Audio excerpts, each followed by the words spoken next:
Abshen, Sanbanan, Khwemor, Dumela. You're watching your dependable health check show, where every week myself and my colleague Dr. Nosipum Tranga check in on your health. Join us in conversation on all our social media platforms, Health Check SA. What do you do when the very thing that is meant to protect and defend you from illnesses turns against you and makes you even more ill? In this week's episode, Dr. Nosipo checks in with someone living with this discrete yet divesting autoimmune disease called lupus. Dr. Nosipo, where exactly are you?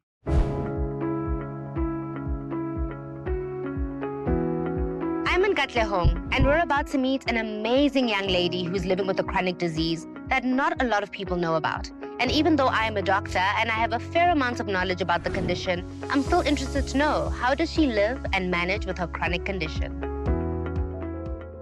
Waking up in the morning and every joint in your body is swollen and it's in pain. You know, I won't get out of bed. I won't do anything. It took me 2 years.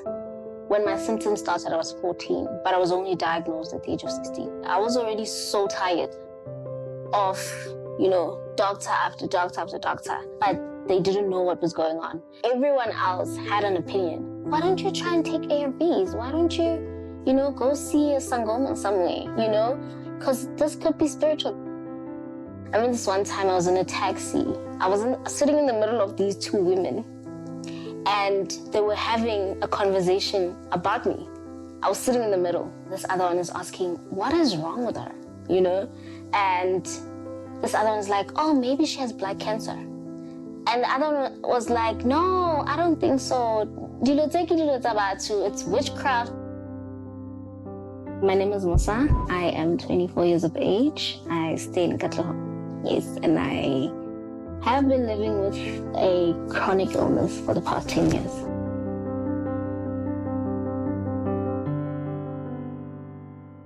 So thank you so much for having us. You said for the past 10 years you've been living with the lupus. What is every day like for you on a day-to-day basis? I could wake up one day and I'm feeling on top of the world. And then sometimes I'd wake up and it's just, I can't even get out of bed. So yeah, every day is different. So tell us about when you started getting sick. How did you find out that something was wrong with your health? I started getting patches on my lower limbs and I thought I bumped into something. I thought maybe it's a bruise, And then about a week later, these patches had now progressed into bumps in my legs.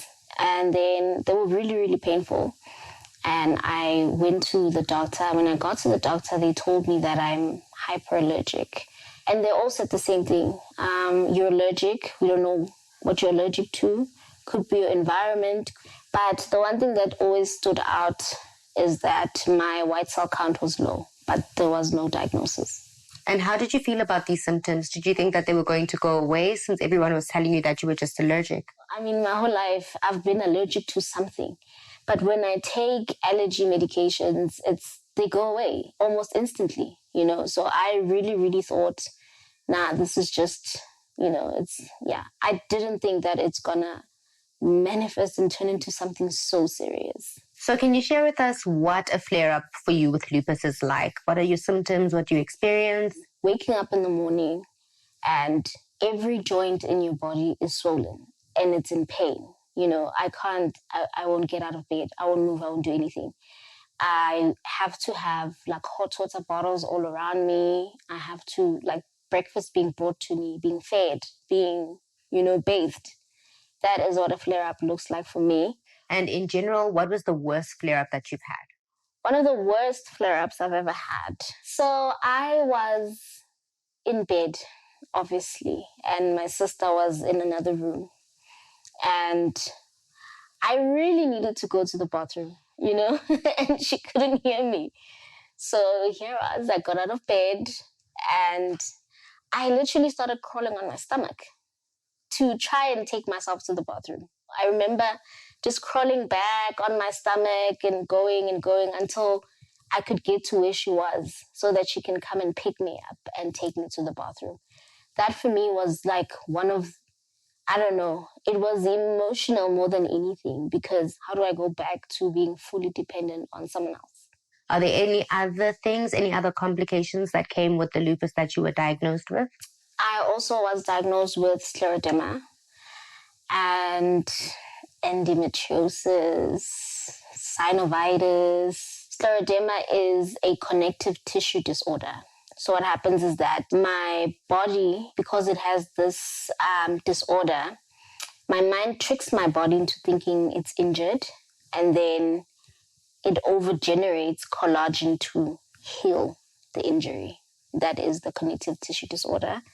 And then I have synovitis. It's like if, arthritis and gout were to have a baby.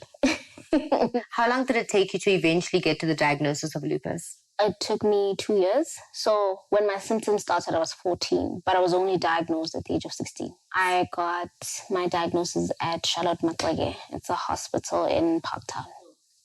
At first, they also didn't know, to be honest, because the lupus triggered other things. So they couldn't really pinpoint, they were like, is this vasculitis? Is this schizophrenia? What's going on? So it took me another 6 months at Charlotte Maxeke for them to get my diagnosis. And you have to remember that before Charlotte Maxeke, I was admitted somewhere else. And it was just a rodeo. I was there for like almost 3 months. But in my head, I thought, just another hospital. They're also going to tell me the same thing. Guys, at this point, just let me die. Our lupus patient gives us more insight on this condition, and we speak to rheumatologist Dr. Kavita Makan on lupus.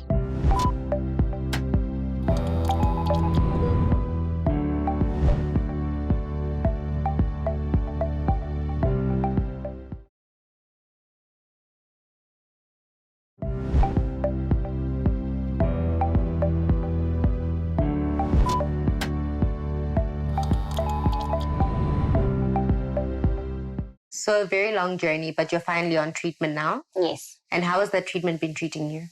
It's a lot of medication. Number one, it's very stressful to take all that medication every single day. The thing is, with lupus medication, you can be given one pill and then another pill to counteract the side effects of the other pill. So it's very frustrating. So we've spoken about the meds. It sounds like a lot. Do you mind sharing them to me? Oh, no, definitely. That's a lot of medication, Musa. Yeah, this is... Ooh. So you drink them every single day? Yeah, these is methotrexate. I take them for my joints. Mm-hmm. I take these nine tablets once a week. Yeah. And then this is the mycophenolate, the Salsept. It is the immune suppressant. Yeah, I take... Every day? Every day, 3 pills 2 times a day. And this is for ulcers. Yeah. I know this one very well. Yeah. This is the folic acid. It helps clean my blood. When I take the methotrexates. This is the vitamin D. I need to take this because I'm allergic to the sun, so I can't be out in the sun. Really? Yeah, that's a supplement that I take. So you can't even spend like 5-10 minutes in the sun every day? No.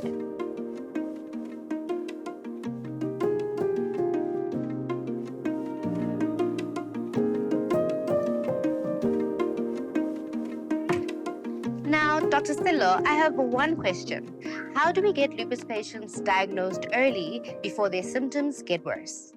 Now, to help us get a better understanding on what seems like a rather complicated illness is a rheumatologist and immediate past president of the South African Rheumatism and Arthritis Association, Dr. Kavita Makan. Dr. Makan, welcome to the show. Thank you very much. It's a pleasure to be here, and I'm really excited to be talking about this very important condition known as lupus. Well, talk about that condition. Just tell us, just in simple terms, what is this condition called lupus? Systemic lupus erythematosus is an autoimmune disorder, which belongs to a group of disorders known as connective tissue diseases. And what this means is that your immune system is actually attacking your own body cells and tissues. And this can happen wherever there's connective tissue. And that's practically every organ system in the body. Geez, that's quite scary. We're going to come back and talk about exactly how these organs get affected. We've seen in the clip that we've played just now that, it took almost 3 years for a definitive diagnosis to be made. How easy is it, or how difficult is it to diagnose this condition called lupus? So lupus is challenging. It's challenging for the patient and it's challenging for the doctor as well. It is ultimately a clinical diagnosis, and this is based on a spectrum of clinical signs and symptoms. And usually we have what we call criteria or classification criteria that help us sort of ring in the different typical symptoms that we expect to find and see. And then you just have to have that clinical suspicion as a doctor, as a health practitioner, to know to look out for this disorder. And once you do have that suspicion, we have the help of certain blood tests. And we use what we call an ANA, or anti-nuclear antibody test, which is basically a screen for autoimmune disorders. And for probably 95% of patients with lupus, this test will be positive, and it will help assist in making that diagnosis. Well, talking about early diagnosis, I'm sure some people watching this program might say, well, what are those things that I should look out for that will indicate to me that, look, I might be having lupus and therefore I need to go and see a doctor? Yeah, in the beginning, it can be very subtle. So some patients usually, what they notice, and in our patients, what they often complain about is fatigue or just a general feeling of being unwell. So tiredness, just unable to perform functions of daily living. That, along with the typical rashes, which can be basically often skin triggered, triggered by the sun. So usually sun-exposed areas like the face, the neck, the upper extremities in the summertime, and this just general intolerance for the sun, which we know of as photosensitivity. So they get this redness or irritation in the sun. Joint pains, very common complication. Sometimes patients complain of changes in their nails. They might recognize a brownish discoloration of the nails. They might also complain of cold peripheries. Sometimes the nails might go blue. All these subtle symptoms might allude to the fact that you could have a connective tissue disorder. And lupus is one of the more common connective tissue disorders. Let's just get a sense of the numbers now. Do you know how common this is? Do we have prevalence figures in South Africa, perhaps? So unfortunately, we don't have data or good data, epidemiological data out of South Africa with the lack of prospective studies, something that we're working on to try and improve. Definitely, lupus tends to be more common than previously thought in the world, and definitely in South Africa as well. And who gets it in South Africa? Is it more common perhaps in the younger, the older, the more, males, females, and so on? Who gets it? So that's a very important question. So anybody can get lupus. However, it tends to have a predisposition for women of childbearing age, so usually between the ages of 20 to 40. However, children can be affected, older patients can be affected, as well as males.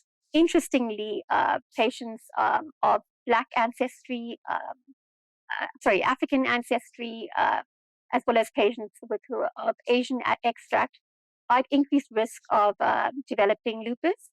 And more importantly, that can have more severe disease with more major organ involvement, typically the kidney and the brain as well. So it's not correct that it's only women that get affected by this condition. And in fact, when men do get lupus, you have to be really worried because they tend to have much more severe disease, more aggressive disease as well. Well, talk about severe disease and aggressive disease. What are the common threads of this condition called lupus? So what we characteristically know lupus to be is a disease of the skin. The classic rash that you would know about from medical school time is the what we call butterfly rash of lupus, which is basically a rash involving the malar area overlying the cheeks, which classically spares the nasolabial folds. But lupus patients can get rashes everywhere, and some of these rashes can be quite scarring, especially involving the face and the scalp or the hair. They can have hair loss. They can have sores in the mouth and nose, which is often painless, but can become complicated with secondary infection. They can get involvement of the joints, and we see that a lot in our population. So anything from simple joint pains to actual full-blown arthritis, which can be quite debilitating for the patient. And more importantly, it can affect some of your vital internal organs. And what we see a lot in South Africa and in our population is involvement of the kidney with lupus nephritis, very much like our patient that's basically discussed her situation with us. We see a lot of brain involvement as well, and this can be anything from mild psychiatric conditions. Some people think that anxiety is just simple anxiety, but in a lupus patient, it can portend issues related to the disease itself. They can have. You've described all these symptoms, but I mean, is it the same for everybody, or are there differences from in between individuals? It's different for every patient. The classic sort of lupus sort of picture is where a patient goes through periods of lapses or flares, and then they have a more subtle, quiet disease process. And I think that's what makes lupus so complex, is that no patient is equal in terms of how they present, how their disease progresses, and how they respond to therapy. So some patients might just have a simple rash and joint problems with very little problems in their health. But some patients can have quite severe disease, and it's difficult to predict who would go on to develop the more severe complication, which can be life-threatening and have devastating consequences for the patient as well as their family. Coming up next, Dr. Nosipo continues with the health check-in, and Dr. Markan gives us her final thoughts on lupus.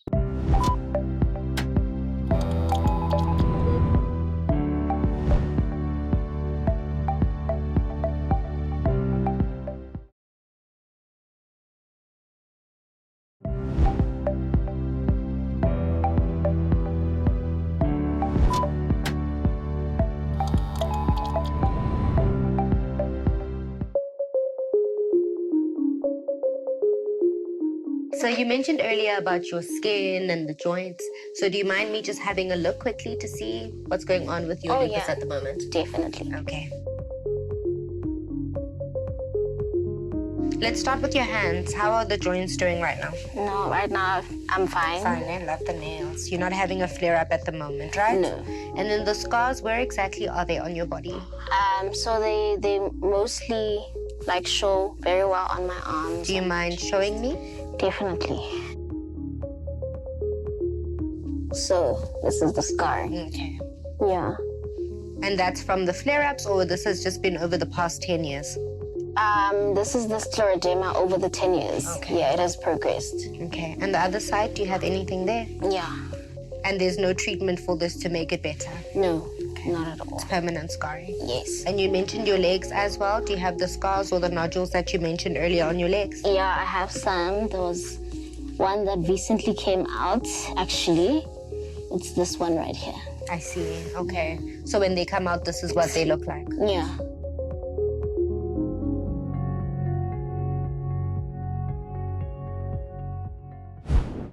Fever, fatigue, ill feeling, weight loss, skin problems, joint pains, kidney and heart failure are just some of the features associated with lupus. Experts think that they may develop in response to certain hormones like estrogens and medications and even environmental triggers. We've seen and witnessed Tiamo's story and how lupus can be devastating and frustrating for patients to get diagnosed. Let's go back a little bit to the treatment now. Are there specific medications perhaps that are used commonly to treat, flare-ups of this condition? Yeah, so the most revolutionary treatment in managing lupus was basically an anti-malarial therapy known as chloroquine.